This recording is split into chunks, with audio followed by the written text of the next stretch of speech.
China manja కేవలం గాలిపటం దారం కాదు, ప్రాణాంతక ఆయుధంగా మారుతుందని డాక్టర్లు, పోలీసులు హెచ్చరిస్తున్నారు.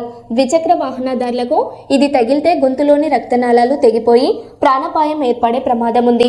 నరాలు, కండరాలు కట్టవడంతో శాశ్వత అంగవైకల్యం, కంటికి తగిలితే చూపు కోల్పోయే అవకాశం ఉందని వైద్యులు చెబుతున్నారు.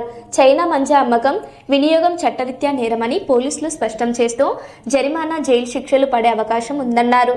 పక్షులు, పర్యావరణానికి తీవ్ర ముప్పు కావడంతో పత్తి దారమే ఉపయోగించాలని నిపుణులు సూచిస్తున్నారు.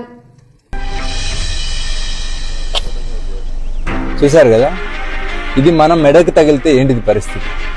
ఇది కేవలం దారం కాదు, షార్ప్ నైఫ్, గాల్లో వేలాడే కత్తి, అదృశ్య కత్తి. 2 వీలర్ రైడర్స్ కి, యానిమల్స్ కి, బర్డ్స్ కి ఈ చైనా మాంజా తగిలి డీప్ కట్స్ జరిగి, హెవీ బ్లీడింగ్ జరిగి ప్రాణాలు పోతున్నాయి. వీటి వల్ల చాలా మంది జీవితాలు నాశనం అవుతున్నాయి.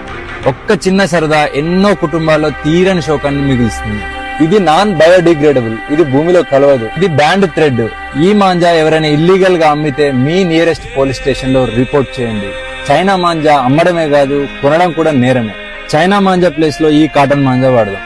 మరీ ముఖ్యంగా ట్రాఫిక్ అండ్ పవర్ లైన్స్ లేని దగ్గర, ఓపెన్ గ్రౌండ్స్ లో మాత్రమే ఫ్లై చేద్దాం. పిల్లల్ని మాత్రం మీ ప్రెజెన్స్ లోనే కైట్స్ ఫ్లై చేయనివ్వండి. మీ సరదా ఎవ్వరికి శాపం కాకూడదు. For this Sankranti, say no to China Manja. Thank you. Jai Hind.